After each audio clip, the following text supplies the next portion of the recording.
Ya, assalamualaikum warahmatullahi wabarakatuh. Jadi ketemu lagi sama gua di asistensi pengantar ekonomi satu, di asistensi keempat. Untuk hari ini kita bakal bahas mengenai kesejahteraan. Jadi di pasar mikro itu kita nanti melihat kesejahteraan antara konsumen dan produsen, bedanya gimana. Terus juga gue bakal membahas mengenai intervensi pemerintah dan dampaknya kepada ini kesejahteraan baik konsumen maupun produsen gitu. Nah, langsung aja masuk ke materinya. Jadi pertama gue bakal bahas mengenai apa namanya tadi, intervensi pemerintah. Nah, jadi bagaimana sih pemerintah dan apa sih alasan dari pemerintah itu melakukan intervensi kepada pasar? Jadi intervensi yang dilakukan oleh pemerintah itu sebenarnya banyak alasannya, tapi salah satunya tuh yang paling utama adalah membenarkan pasar. Jadi apa namanya ada masalah di pasar, terus kemudian diintervensi sehingga apa namanya ada sesuatu yang awalnya dianggap keliru atau kurang baik itu diharapkan kondisinya menjadi lebih baik seperti itu sebenarnya kan.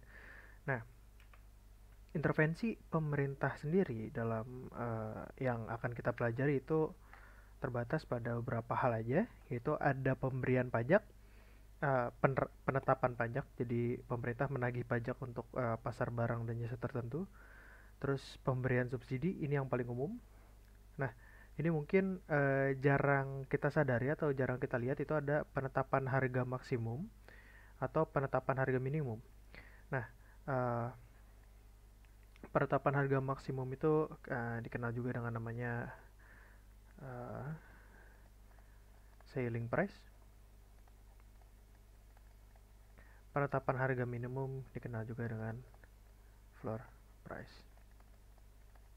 Jadi ada lantai harga gitu kan, lantai di bawah, jadi seminimum minimumnya diri lu di sebuah rumah adalah lantai gitu kan. Terus juga ada harga maksimum, ceiling price. Ceiling itu langit-langit, jadi pembatas atas dari si harganya tersebut. Harganya nggak boleh melebihi dari ceiling yang sudah ada. Nah, terus gimana dampaknya kepada pasar dan apa dampaknya tadi kepada apa namanya konsumen dan juga produsen pelan-pelan. Nah, pajak secara umum dapat dikatakan itu terbagi menjadi dua. Ada yang secara statutory, ada yang economic incidence.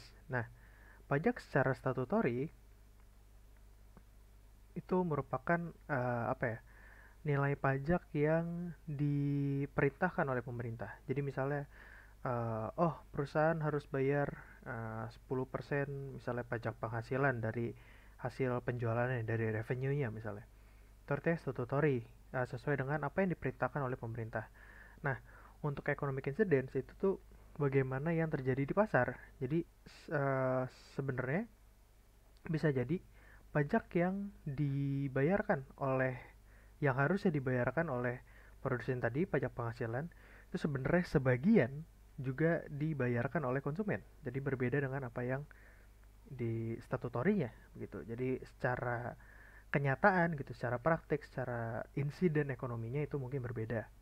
Nah, nanti akan gue bahas lebih lanjut apa namanya belakangan mengenai perbedaannya. Nah, pajak pada perusahaan itu menjadikan adanya biaya produksi tambahan dari produksi barang atau jasanya itu karena perlu ya apa namanya setiap barang yang dijual awalnya cuma ada biaya untuk katakanlah labor gitu kan, terus rent dari barang-barang modal capital, terus juga apa namanya bahan baku. Nah sekarang per barangnya ini dikenakan nilai pajak tertentu, seperti contohnya adalah yang paling gampang cukai rokok misalnya. Itu merupakan pajak yang menjadikan biaya produksi dari setiap batang rokoknya itu menjadi lebih tinggi gitu karena sekarang ada harus bayar cukai. Nah, hal ini akan menggeser kurva supply ke kiri. Jadi karena eh, apa namanya biaya produksinya menjadi lebih mahal, untuk tingkat harga yang sama, supplier hanya dapat menjual dengan kuantitas yang lebih rendah. Atau kalau misalnya kita mau lihat sisi lainnya, pada tingkat kuantitas yang sama, kalau misalnya ini kan tingkat harganya sama nih di Pestar, kita akan produksi di kuantitas yang lebih rendah. Nah, atau di tingkat kuantitas yang sama, sama-sama di Kistar, perusahaan itu maunya jual di harga yang lebih mahal gitu. Kenapa? Untuk mengkompensasi tadi biaya apa namanya biaya produksinya itu jadi lebih tinggi gitu. Jadi kalau misalnya kita ini kira-kira ada kurva supply setelah pajak, itu adalah kurva supply yang bergeser ke kiri atas daripada kurva supply sebelum pajak gitu sebenarnya. Ya seperti itulah. Nah ini kalau misalnya mau rapi begini. Nah dampaknya apa nih kalau misalnya ada pajak? Nah dampaknya bisa kita lihat sini adalah ceteris paribus ya, ingat asumsinya ceteris paribus. uh, apa namanya kuantitas keseimbangan akan menurun, sementara harga keseimbangan akan meningkat. Nah itu kalau misalnya ada pajak yang dikenakan kepada apa namanya produsen gitu. Nah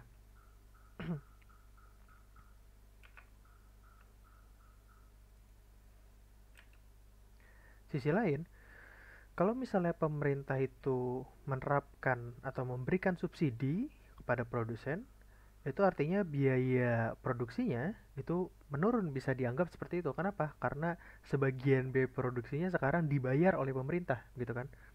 Nah kurva supply-nya maka akan bergeser ke kanan gitu, dimana kalau tadi biaya produksinya itu sebagian, biaya produksi sebagian ditanggung oleh pemerintah, pada harga yang sama perusahaan bisa memproduksi lebih banyak gitu kan, atau pada sebuah tingkat kuantitas harga yang di charge oleh perusahaan bisa lebih rendah gitu, sehingga wah sangat bagus new supply setelah subsidi begitu.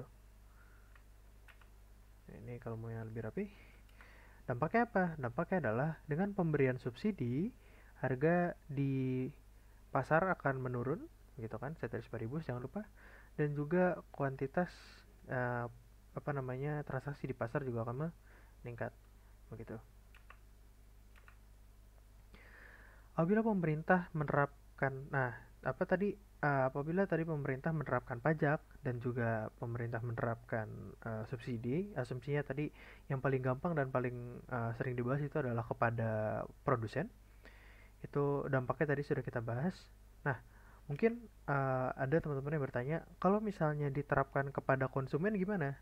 Nah, sebenarnya dampaknya nggak bakal jauh berbeda gitu. Nanti bakal gue gambarin. Nah, lanjut dulu aja untuk apa namanya intervensi-intervensi selanjutnya. Itu ada harga eceran terendah dan harga eceran tertinggi. Nah, misalnya di sini adalah apabila pemerintah menerapkan harga eceran terendah pada PEBAR. Nah, jadi katakanlah ada harga eceran terendah, jadi harga barang itu nggak boleh lebih rendah dari PEBAR gitu. Nah, karena harganya di sini, kalau kita lihat, oh harganya di sini, artinya orang-orang mau demand di sini kan, di somewhere di sini. Terus sementara yang mau supply di tingkat harga PEBAR itu segini, gitu kan, somewhere di situ. Nah, kalau misalnya kita tarik garis, ini adalah kuantitas barang yang disuplai pada harga PEBAR, dan ini adalah kuantitas barang yang diminta pada harga PEBAR. Sehingga kita lihat kuantitas barang yang disuplai lebih banyak daripada kuantitas barang yang diminta. Nah, karena itu ada sesuatu yang disebut sebagai surplus di pasar. Surplus ini apa? Ya, kelebihan dari barang dan jasa yang ada di pasar gitu. Jadi yang mintanya cuma segini, tapi yang supply segini. Jadi kebanyakan barangnya di pasar. Nah, jadi ketika kuantitas supply lebih dari kuantitas demand akan terjadi surplus di pasar. Atau ada yang bilang apa namanya? Kalau mau gampang adalah excess supply. Jadi ada supply berlebih di pasar, begitu. Kita kenal juga sebagai surplus.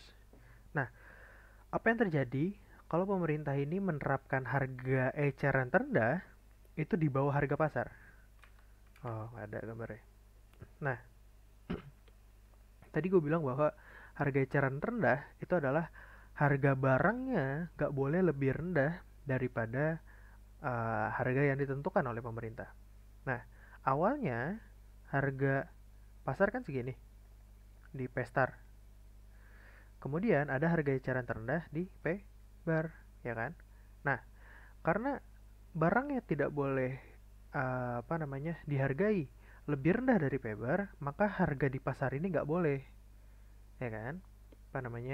Jadi pasar itu sudah melanggar aturan kalau misalnya harga tetap di sini, sehingga harganya terpaksa naik gitu. Jadi harus nurut sama peraturan pemerintah. Nah, artinya kalau misalnya kita mau tarik kesimpulan juga, salah satu kesimpulannya adalah harga eceran terendah tuh itu menguntungkan bagi produsen. Jadi tujuannya adalah melindungi produsen. Jadi misalnya melindungi petani. Jadi kalau misalnya habis panen itu ada harga eceran terendah untuk beberapa komoditas tertentu gitu kan. Karena waktu itu pernah ribut-ribut, mungkin teman-teman kalau mau Google, coba Google aja, pernah salah satu berita yang gue baca adalah petani marah-marah karena harga tomat terlalu murah terus dibuang-buang gitu. Karena sekilonya 200 perak apa nggak tahu lah gue. Nah, tadi kalau misalnya harga eceran terendah itu di atas, udah nih, ketahuan hasilnya. Gimana kalau pemerintah bilang harga eceran terendahnya di sini, gitu. Gue tulis P bar 2. Nah, kata pemerintah bikin peraturan nih, gitu kan, rapat paripurna dan lain sebagainya, gitu kan. Bikin penelitian, terus dibikinlah sebuah keputusan bahwa harga eceran terendahnya di sini, di bawah harga pasar. Tadi gue bilang kan, harga eceran terendah artinya bahwa harga barangnya tidak boleh lebih rendah daripada harga eceran terendah. Nggak boleh lebih rendah daripada P bar 2. Harga barang sekarang di sini. Harga barang nggak boleh lebih rendah dari P bar. Harga barang ada di Pestar, di mana lebih tinggi daripada P bar 2. Tidak melanggar kan? Artinya karena ini adalah equilibrium point ya, titik keseimbangan ya, titik udah PW lah begitu. Nah, kan dia tidak melanggar, ya ngapain diturunin gitu kan? Orang itu sudah posisi paling nyaman gitu kan, supply dan demandnya bertemu gitu kan, udah seimbang lah. Ngapain berubah kalau nggak harus berubah? Kalau tadi harga keseimbangan di atas, karena ini melanggar gitu kan, lu melanggar gitu kan, ya mau nggak mau harus mengikuti peraturan. Tapi sekarang kan gue tidak melanggar, ngapain gue merubah perilaku gue seperti itu kan. Nah, artinya kalau apabila harga eceran terendah itu kurang dari price equilibrium gitu kan, kalau misalnya di bawah price equilibrium artinya kebijakannya tidak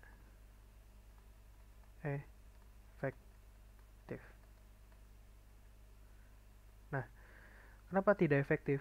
Karena tadi tujuan dari sebuah kebijakan itu untuk merubah kondisi,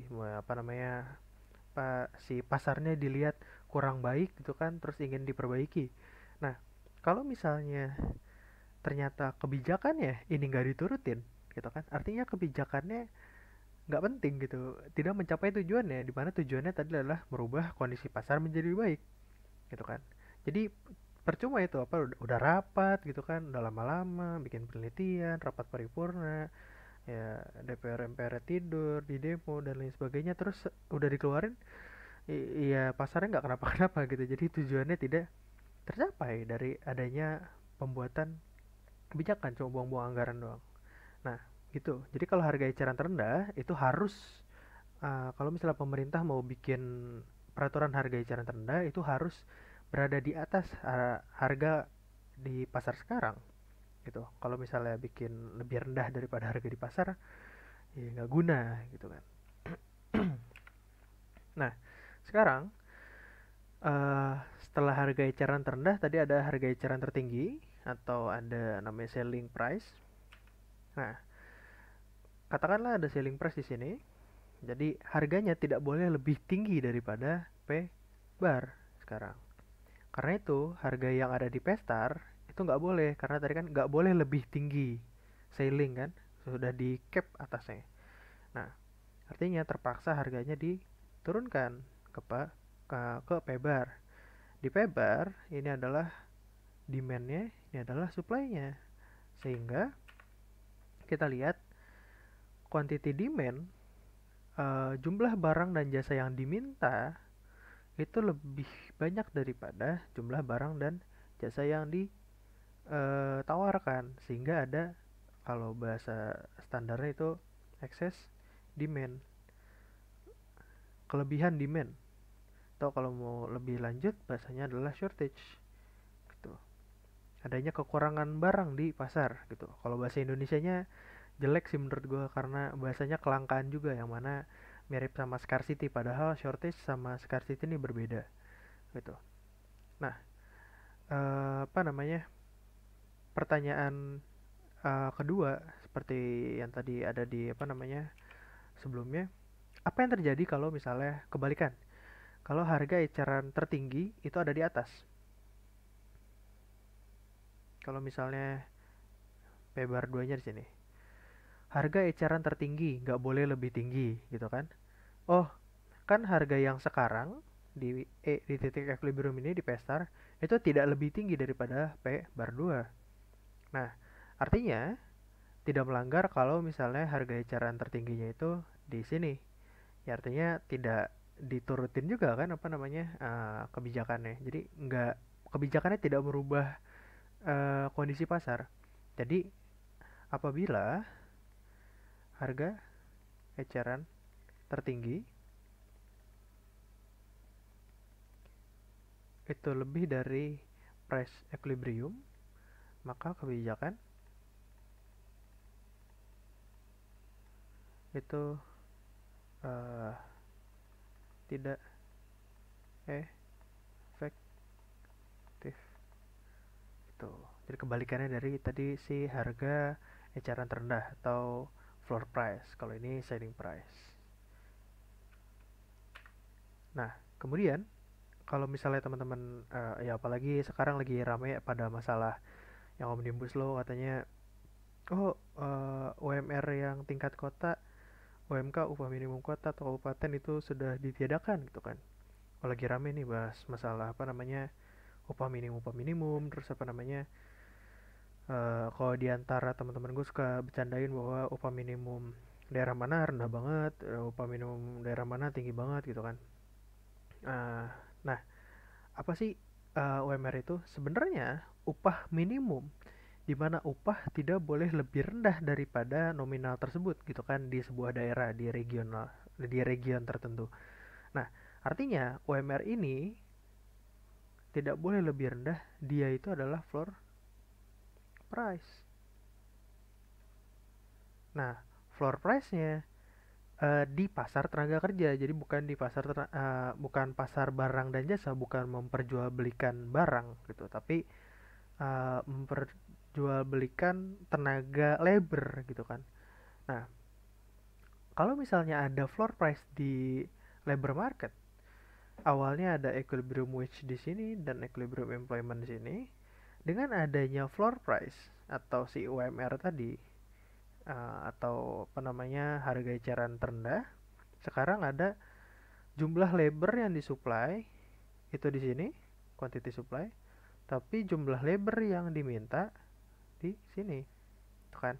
Jadi makin banyak orang yang mau kerja, tapi makin sedikit orang yang mau, yang apa namanya bakal diterima untuk bekerja di sebuah perusahaan. Labor demand gitu, permintaan labor itu kan dilakukan oleh perusahaan ya, sedangkan labor supply yang menawarkan tenaga kerja itu kan kita yang mau kerja, siapalah gitu kan, nanti sudah lulus masuk ke pasar tenaga kerja. Nah, jadi makin banyak orang yang mau kerja, tapi makin sedikit orang yang diterima kerja, sehingga hasilnya adalah pengangguran. Tujuan utama dari adanya UMR adalah untuk meningkatkan kesejahteraan dan produktivitas buruh. Namun, ya dampaknya ada pengangguran gitu kan, seperti kata Nicolaus Copernicus, every light has its shadow and every shadow had a succeeding morning. Jadi apa namanya, tujuannya baik tapi ya ada apa ya, kayak ada trade off-nya lah, dimana kemudian ada pengangguran gitu. Nah, sekarang bahas mengenai kesejahteraan, consumer surplus dan producer surplus. Jadi kesejahteraan dari konsumen maupun produsen itu bisa digambarkan melalui kurva supply dan demand biasa gitu, melalui sebuah konsep namanya consumer surplus dan producer surplus. Jadi apa sih surplus yang dirasakan oleh konsumen dan apa sih surplus yang dirasakan oleh produsen? Nah, untuk sebelum sebelum kita membahas itu, kita harus tahu dulu mengenai sisi lain dari kurva permintaan dan kurva penawaran itu sendiri. Jadi kurva permintaan, tuh kan, kalau misalnya kita gambarkan biasanya gini doang ya. Ini quantity, ya, ya quantity lah. Nah, ini demand. Nah, sekarang apa sih sebenarnya yang digambarkan oleh kurva demand itu? Adalah willingness to pay dari seorang konsumen. Jadi, kalau misalnya seorang konsumen nih, oh mau beli di Q1, dia willing to pay per satuan barang ya, itu segini, P1. Kalau dia belinya di Q2, dia willing to pay di P2. Jadi, seberapa maksimal harga dari satuan barangnya yang rela dibayarkan oleh si konsumennya, gitu. Kalau misalnya ternyata harganya di sini, gitu kan, di bawah willingness to pay, ya dia senang-senang aja gitu kan. Gue rela membayar sesuatu itu senilai 10 juta, ternyata harganya cuma 2 juta. Ya gue belilah gitu kan. Orang gue rela bayar 10 juta, ternyata ada yang nawarin 2 juta, ya gue beli. Nah, sekarang kalau misalnya willingness to pay gue itu 10 juta dan juga apa namanya harganya 10 juta, gue rela membayar 10 juta untuk barang itu. Harganya berapa? 10 juta. Ya udah gue bayar gitu kan. Gue masih willing. Nah, kalau misalnya di atas gitu kan, harganya ternyata di atas willingness to pay gue, itu yang baru jadi masalah gitu kan, dimana gue sudah tidak rela untuk mengeluarkan uang lebih besar daripada 10 juta untuk barang tersebut, misalnya gitu. Nah, sementara demand itu adalah willingness to pay, apa namanya, supply itu sangat tidak lurus, maaf ya. Supply itu merupakan willingness to accept atau willingness to sell gitu. Ini supply. Maksudnya gimana? Jadi kurva supply itu merupakan kurva yang menggambarkan seberapa sih yang rela diterima oleh si produsen untuk menjual barang ya. Jadi apa namanya? Oh, kalau gue jualan satu barang, nah gue bakal rela untuk menjualnya di satu P1. Kalau gue menjual dua barang, gue rela menjualnya di harga P2 per satuan barangnya, gitu kan. Jadi seminimal minimalnya gue ditawarin berapa rupiah, berapa dolar atau lain sebagainya untuk melepas barang yang gue produksi ini, gitulah. Nah, artinya kalau misalnya ada orang yang nawarin harganya, ternyata harga pasarnya lebih tinggi daripada willingness to sell, ya gue bahagia gitu kan. Dimana misalnya, oh gue memproduksi sebuah barang atau gue melakukan sebuah jasa, gue rela dibayar setidak-tidaknya untuk apa namanya, produk yang gue produksi atau jasa yang gue lakukan, setidak-tidaknya gue dibayar 1 juta.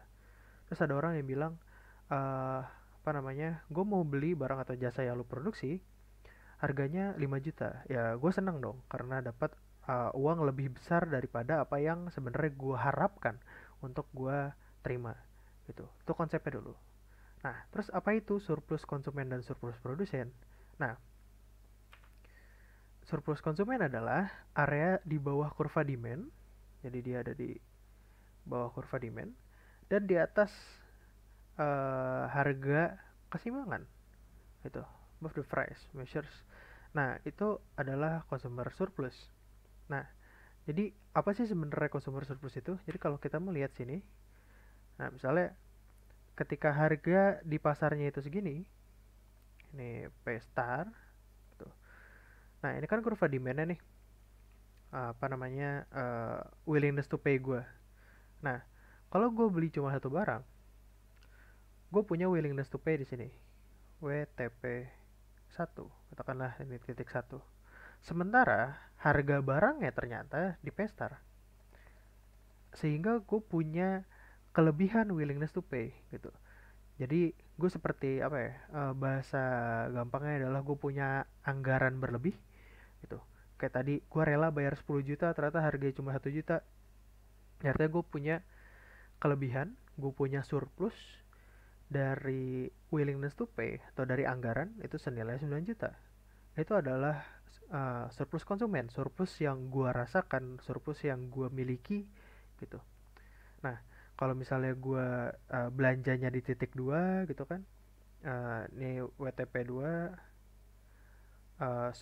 surplus gue ada di sini gitu kan, segini besarnya. Kalau tadi surplusnya itu segini, jadi surplus konsumen tuh apa ya, adanya kelebihan willingness to pay dari harga lu gitu. Jadi kayak ada tadi kelebihan anggaran, ada surplus yang dimiliki oleh si konsumen gitu, sampai dengan di sini, di titik sini.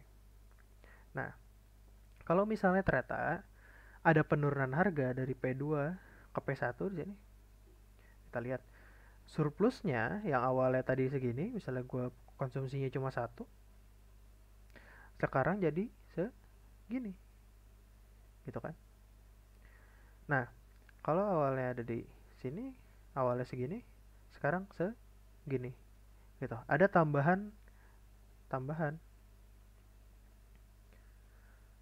uh, excess willingness to pay atau si consumer surplusnya. Nah, awalnya kalau di titik C, di titik sini, willingness to pay gue segini, harganya segini, jadi sudah tidak ada excess willingness to pay lagi. Sekarang karena harganya turun, willingness to pay gue segini, harganya sudah turun.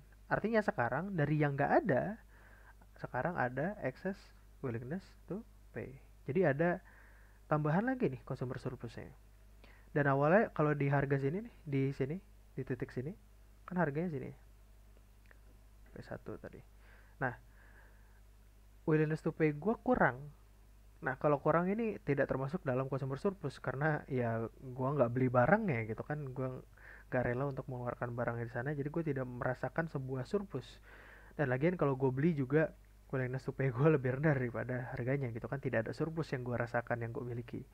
Nah, awalnya negatif, sekarang di titik ini ada excess willingness to pay. Artinya ini juga termasuk consumer surplus gitu.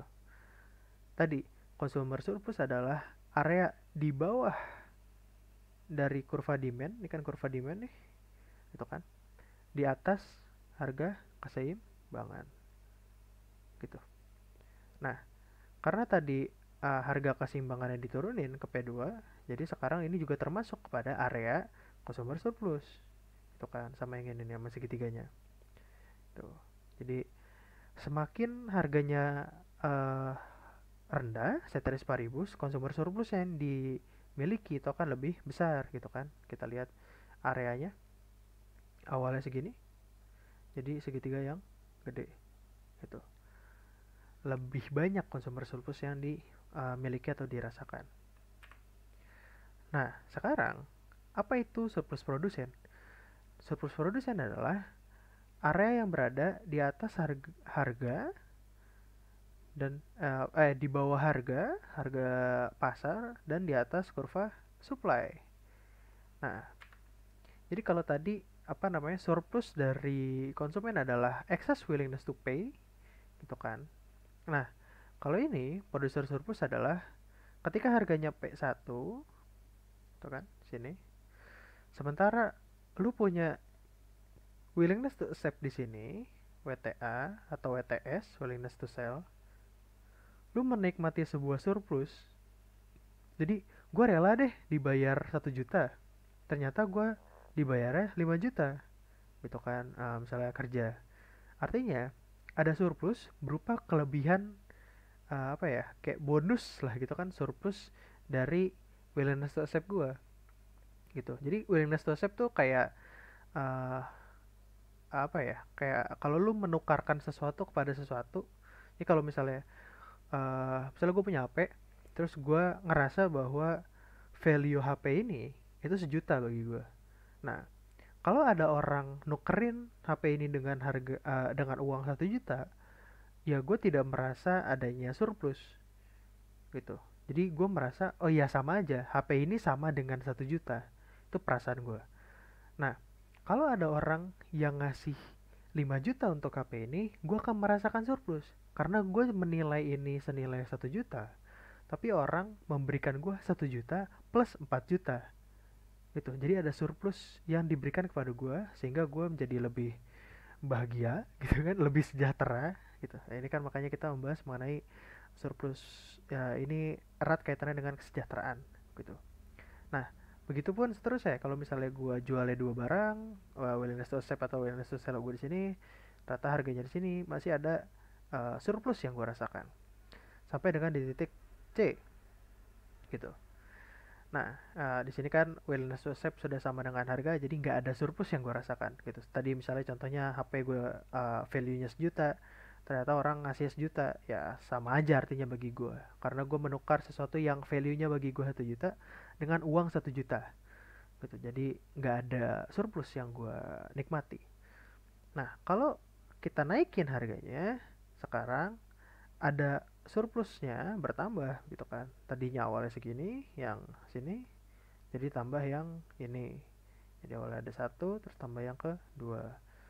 Sini ada 1, terus tambah yang kedua.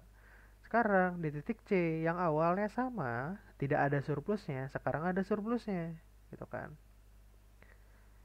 Nah, terus jadi sekarang sampai dengan titik F. Kesimpulannya adalah tadi uh, area surplus produsen itu merupakan area yang berada di bawah harga keseimbangan, harga yang ada di pasar, tapi di atas kurva supply. Dan juga semakin tinggi harga sebuah barang, semakin tinggi produser surplusnya, gitu kan, ceteris paribus. Sekarang kalau kita satuin di pasar, ini kan supply dan demand, ini artinya ada harga di sini kan.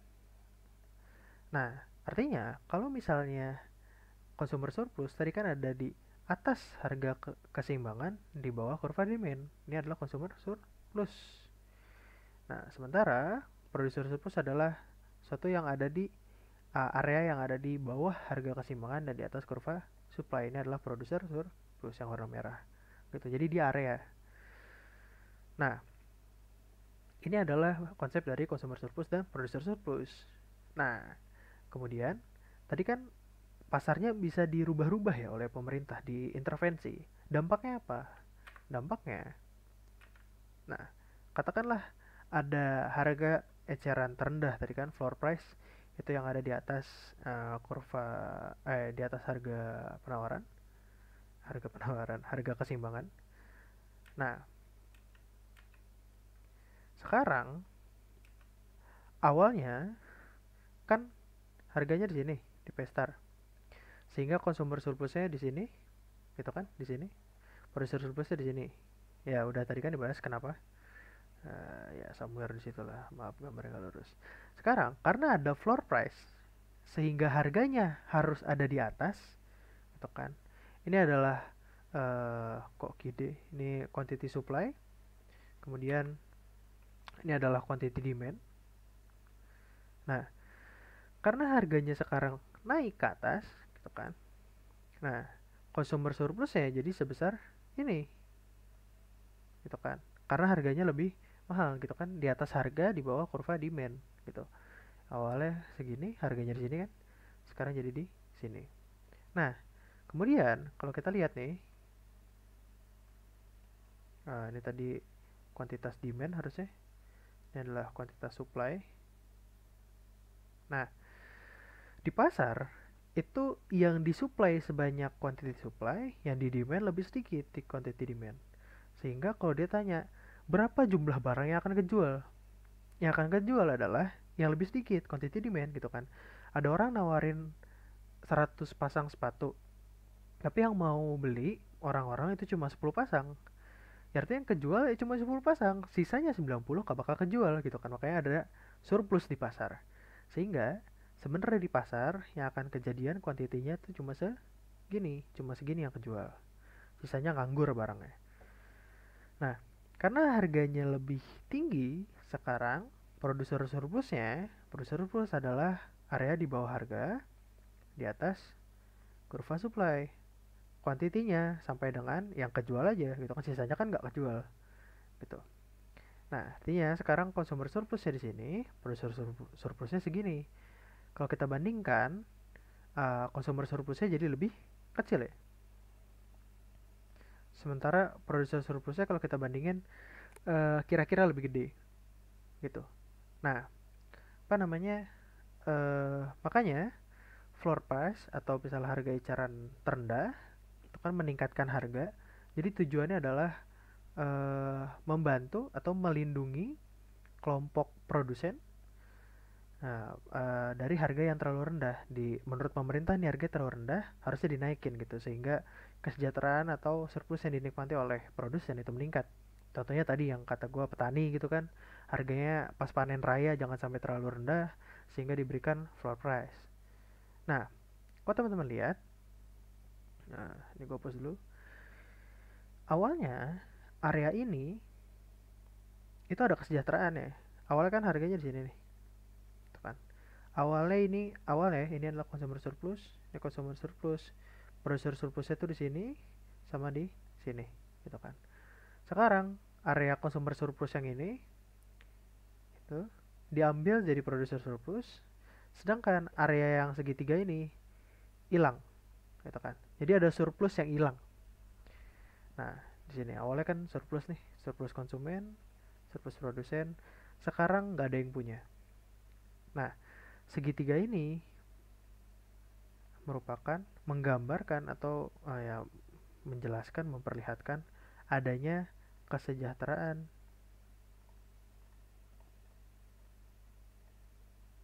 ya atau surplus yang hilang. Jadi campur tangannya pemerintah di sebuah pasar itu bisa menyebabkan adanya porsi kesejahteraan yang hilang gitu kan. Jadi kita pengen membela ya apa namanya memberikan kondisi yang lebih baik kepada produsen, tapi kemudian konsumennya itu kesejahteraannya menurun dan juga ada kesejahteraan jadi awalnya kesejahteraannya menurun lah gitu, ada yang hilang gitu kan. Nah, atau dikenal juga dengan dead weight loss atau disingkat DWL gitu. DWL ini menggambarkan tadi ada kesejahteraan yang hilang atau bisa dibilang juga merupakan inefisiensi. Jadi sebenarnya intervensi dari pemerintah itu akan menimbulkan tadi kesejahteraan yang hilang, DWL atau inefisiensi dalam perekonomian. Makanya beberapa negara atau beberapa ekonom itu suka bilang bahwa udah pemerintah nggak usah campur tangan. Nah, kenapa? Ya karena kalau campur tangan akan timbul debt weight loss, kesejahteraan masyarakat ada yang hilang gitu kan. Terus kemudian perekonomiannya jadi inefisien dan lain sebagainya. Gitu. Nah, dilanjut tadi kalau misalnya ada selling price, itu kan harganya direndahin ya. Nah, serupa tapi tak sama. Ya sekarang ada ini supply-nya di sini. Salah artinya. Nah, ini kebalik sekarang. Ini adalah kan P-nya di P yang merah ya. T-nya ini adalah demand, ini adalah supply gitu. Nah, orang banyak yang minta di mana permintaannya di QD, sementara yang dijual yang disediakan oleh pasar itu cuma sebesar QS. Kejadiannya di mana? Ya tetap di yang paling kecil, yang QS gitu. Kenapa? Ya karena ada 1.000 orang yang minta, tapi barangnya cuma ada 100. Yang barang yang kejual ya 100 gitu kan. Nah, artinya cuma nyampe sini. Nah, producer surplus adalah kondisi di mana apa area di atas kurva supply di bawah harga. Ini producer surplusnya lebih kecil daripada sebelumnya. Consumer surplus ya kita lihat lebih gede gitu kan dia di sini awalnya Awalnya kan consumer surplusnya yang ini tambah yang ini. Nah, gue tulis A. Terus awalnya producer surplusnya itu yang ini, B, dan C. Sekarang consumer surplusnya adalah yang ini CS dan C, sementara kehilangan A, sementara producer surplusnya kehilangan C dan B, gitu kan. Nah, kita lihat bahwa selling price, harga eceran tertinggi yang memaksa harganya turun ke bawah, harganya turun yang enak konsumen, ya logis kan. Nah, jadi selling price itu ada untuk melindungi konsumen dari harga yang terlalu tinggi. Misalnya ada selling price biasanya untuk obat-obatan gitu, sehingga nggak bisa dimainin oleh oknum apotek, apotek, oknum apotek atau misalnya dokter, rumah sakit dan lain sebagainya yang jual obat yang penting itu dijual mahal-mahal gitu. Nah, pemerintah dilarang apa namanya ada selling price. Nggak boleh kalau misalnya lu jual di atas harga selling price, di atas harga eceran tertinggi itu bisa dipidana seperti itu.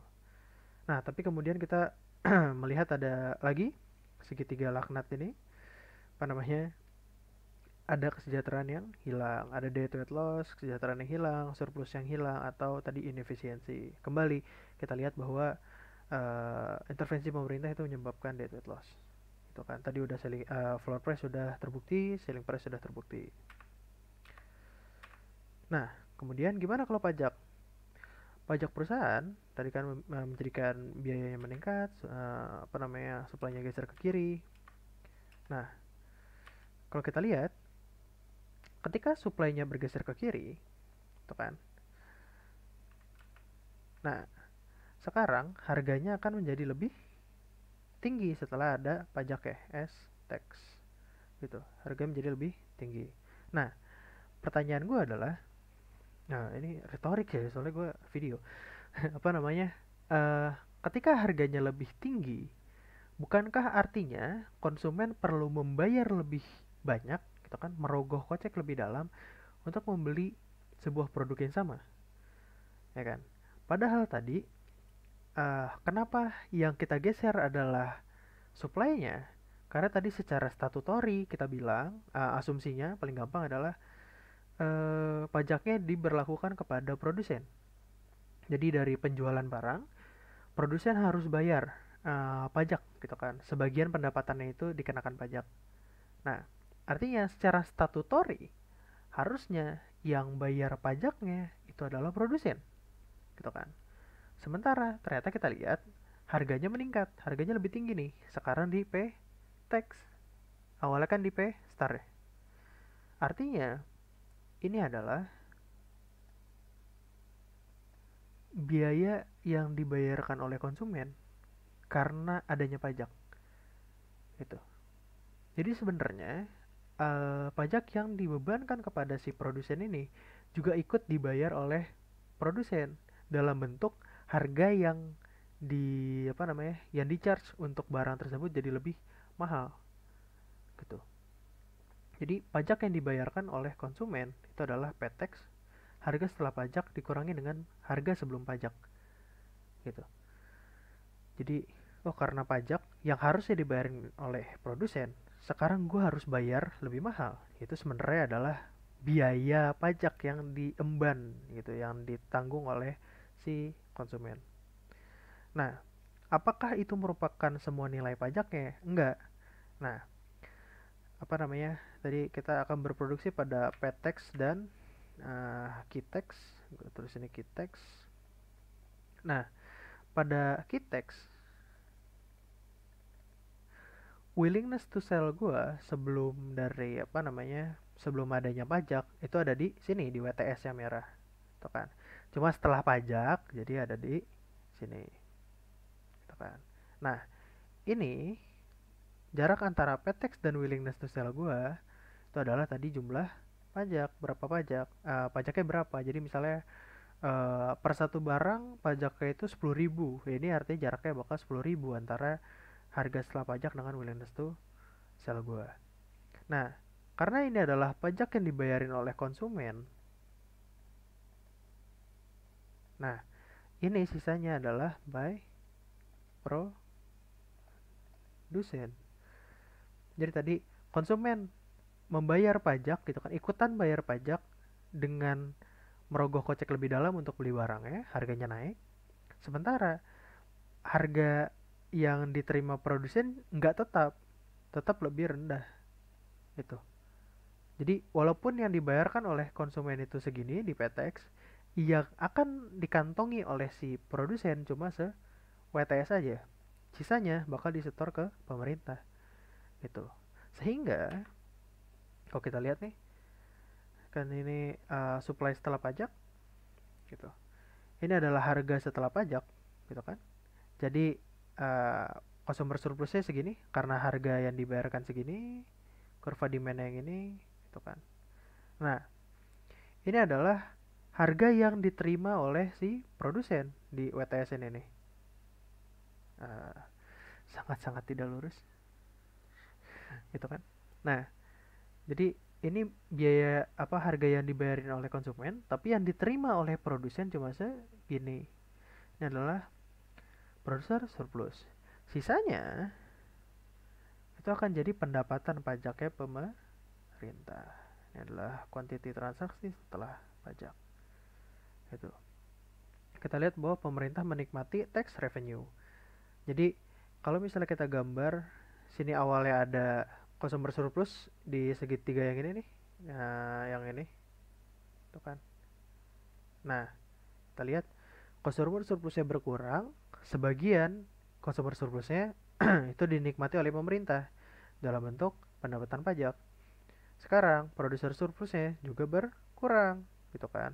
Segini diambil sama pemerintah jadi pendapatan pajak. Nah, selain itu kita lihat lagi ada segitiga ini, di mana awalnya ini merupakan bagian dari consumer surplus dan producer surplus. Tapi sekarang, karena sekarang harganya sudah meningkat, yang harus dibayarkan oleh konsumen meningkat, jadi di PTX yang harus diterima oleh produsen menurun, cuma di WTS, di unit sosialnya aja, ada kesejahteraan-kesejahteraan yang hilang gitu. Jadi karena harganya lebih tinggi, ada orang yang awalnya bisa beli, kalau harganya di sini, awalnya dia bisa beli, sekarang karena harganya di sini dia nggak bisa beli gitu kan. Jadi kesejahteraan gue hilang gitu. Awalnya gue sejahtera, terus tiba-tiba harganya naik, kok gue jadi tidak sejahtera. Gitu artinya Anda adalah korban dari pajak atau intervensi pemerintah lainnya gitu kan. Nah, artinya pajak menimbulkan debt weight loss, inefisiensi atau adanya kesejahteraan yang hilang. Pajak. Nah, sekarang gimana kalau ada subsidi? Katakanlah subsidi itu diberikan kepada si produsen tadi, sehingga dia bisa memproduksi jadi lebih banyak, sehingga supply-nya bakal bergeser ke kanan. Ini adalah supply setelah subsidi, gitu. Dengan supply setelah subsidi yang di merah ini, gitu kan? Kita lihat harga setelah subsidi jadinya di sini, gitu di sini. Quantity setelah subsidi di sini, gitu kan? Ini harga setelah subsidi, harga PSUB. Ini adalah kurva demand sampai dengan yang merah sini kan. Artinya consumer surplusnya itu segini nih. Dari sini ke sini sampai nih. Tuh, itu adalah consumer surplus nih. Yang akan gue segitiga merahin. Ini consumer surplus. Sementara surplus produsennya adalah segini sisanya. Tuh. Ini kurva supply yang baru, terus harganya di sini. Nah, ini adalah kuantitas si setelah subsidi. Nah, apa namanya? Berapa sih jumlah yang harus disubsidi oleh pemerintah? Ya, segini nih. Nih. Kenapa di sini? Jadi, kalau misalnya produsen disuruh produksi di sini, kuantitas setelah subsidi, dia maunya dibayar segini. Dia maunya dibayar segini nih. Tapi karena apa namanya? Harus harganya itu di sini di PSUB, tuh kan. Jadi konsumen bayarnya segini, sebesar subsidi harga yang baru gitu kan. Tapi si apa namanya, si produsen itu nerimanya di sini nih, somewhere di sini. Jadi apa ya, eh kayak ya sebagian disubsidi sama pemerintah gitu kan. Nah, apa namanya, sehingga ini adalah nominal subsidinya, sehingga ada, kalau kita lihat, pemerintah eh, kehilangan kesejahteraan karena dia harus memberikan subsidi gitu kan. Karena memberikan subsidi dia mengeluarkan kesejahteraan dia, mengeluarkan anggaran dia itu sebesar ini gitu. Berapa kuantitasnya yang harus dia subsidi sama berapa nominal yang harus dia subsidi dikalikan gitu. Ini areanya. Ini adalah kehilangan kesejahteraannya. Sementara sekarang ada kesejahteraan yang udah ada. Jadi ini adalah dead weight loss ya. Seingat gue gitu. Ntar gue update lagi kalau misalnya ada yang ini. Gue agak-agak kurang yakin mengenai ini karena dead weight loss di subsidi itu jarang dibahas di pajak gitu. Nah, jadi gambarannya seperti itu. Jadi bakal ada apa ya? Kayak ya apa namanya, dari intervensi-intervensi pemerintah itu akan timbul dead weight loss, ya inefisiensi dan juga apa ya, ada kesejahteraan-kesejahteraan yang hilang baik itu dari masyarakat atau kalau subsidi pemerintah kehilangan sebagian dari kesejahteraannya gitu kan. Ya anggarannya kepake lah untuk subsidi gitu. Nah, terus kemudian di PR kemarin itu juga ada yang menyinggung tentang ini.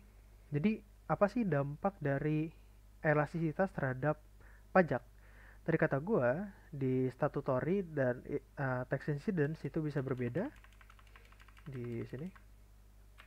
Nih, pada prakteknya atau insiden ekonominya itu mungkin tidak sama dengan apa namanya yang diatur oleh pemerintah statutory. Pajak seharusnya dibebankan pada suatu pihak, pada akhirnya bisa ikut dibayarkan oleh pihak lainnya.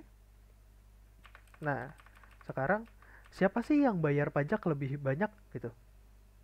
Apakah sebuah pajak yang dibebankan kepada produsen akan lebih banyak dibayar oleh produsen, ataukah bisa jadi malah konsumen yang bayar lebih banyak gitu, atau malah sama gitu. Nah, itu akan tergantung dengan elastisitasnya.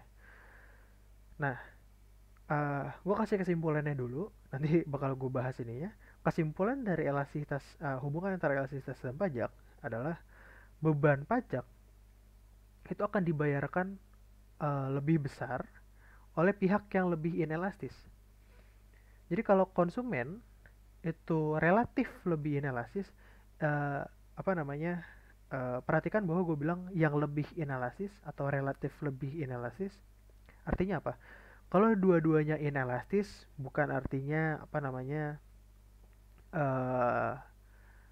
hasilnya bakal sama atau hasilnya bakal membingungkan. Enggak, tapi kita lihat mana yang lebih inelastis gitu. Kalau dua-duanya elastis, ya kita lihat mana yang lebih inelastis di antara satu dan lainnya. Jadi kita bicara mengenai relativitas gitu. Kayak dibilang, oh gue tinggi. Kalau relatif terhadap lu, mungkin gue tinggi misalnya gitu. Tapi kalau dibandingin sama orang tinggi lainnya, gue relatif lebih pendek kayak gitu. Jadi katakanlah kalau ada orang yang elastisitasnya sama dengan 5, satu lagi ini elastisitas permintaannya, elastisitas supply-nya itu sama dengan 7. Kita lihat karena elastisitasnya lebih dari satu, ini kan sebenarnya baik demand dan supply-nya merupakan demand dan supply yang elastis karena elastisitasnya lebih dari satu. Tapi kalau di sini kita pengen nanya mana yang lebih inelastis. Di antara dua yang elastis ini, demandnya lebih inelastis. Sehingga artinya beban pajaknya itu bakal diemban lebih banyak oleh si konsumen. Seperti itu. Nah, hal ini bisa digambarkan melalui pembuktian grafis. Kalau misalnya mau membuktikan grafis kayak gini, menurut gue sekalian gambar yang cukup ekstrim. Jadi misalnya di sini supply-nya gue bikin elastis, artinya dia landai. Ini gue gambar agak landai. Beda sama demand-nya yang relatif lebih inelastis, relatif lebih curam gitu kan. Nah, kalau demand-nya lebih inelastis, itu kan, ini demand, supply.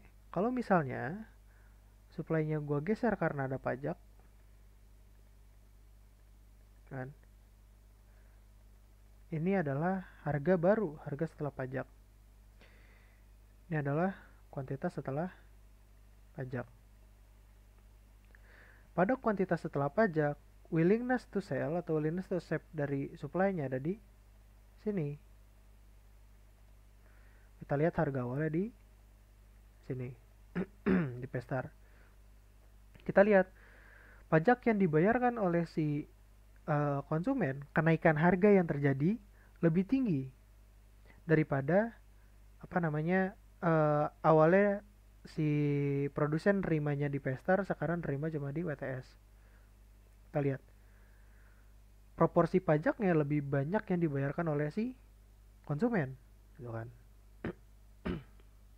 Nah, kalau kita bicara di supply yang relatif lebih inelastis dengan demand yang lebih elastis, jadi demandnya lebih landai daripada supply-nya.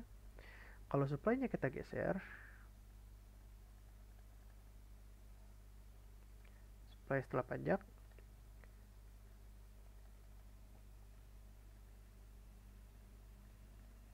tuh, ini adalah P star, ini adalah P setelah pajak, ini adalah willingness to sell.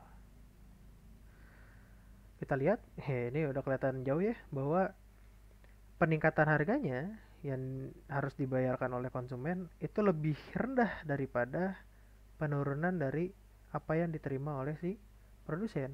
Gitu. Ini adalah pajak yang dibayarkan oleh produsen. Nah, tax paid by, ini oleh konsumen, ini oleh produsen. Lebih besar dari produsen ya. Kenapa? Karena kita lihat sini supply-nya lebih inelastis. Tentunya kalau mau kita lihat kalau kita mau lihat dampaknya gitu kan, si pajak ini akan lebih melukai, ini adalah produser surplus yang hilang dari si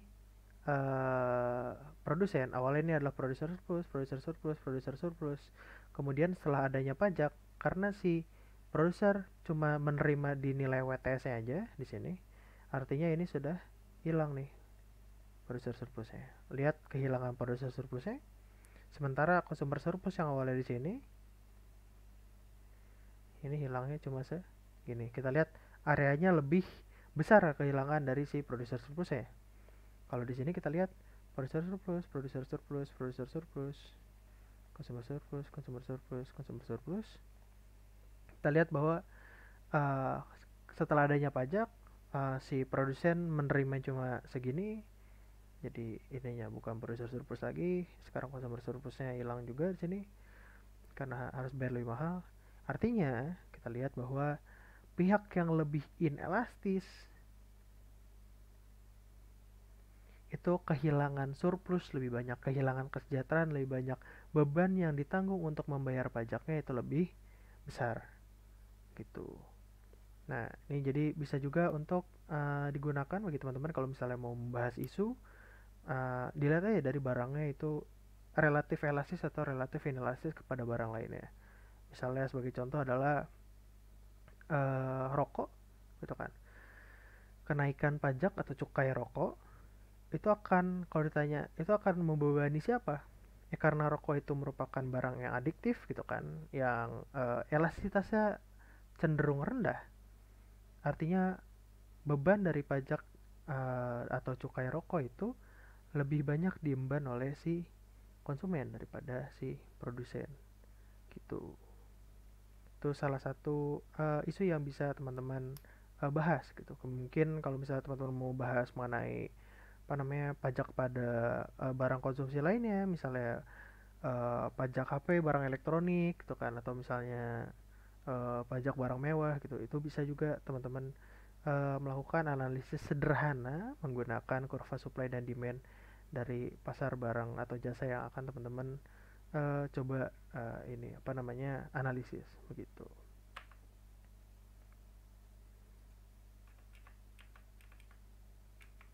Nah, begitu sekian materi dari gua. Uh, Silakan kalau ada pertanyaan seperti biasa silakan disampaikan saja, baik itu melalui WhatsApp atau Line gitu kan. Kalau misalnya butuh penjelasan lebih lanjut bisa juga nanti kita obrolin kalau misalnya mau minta jadwal yang gua apa namanya ngajar gitu. Gitu aja. Sekian, terima kasih. Jaga kesehatan selalu. Sampai berjumpa di video selanjutnya.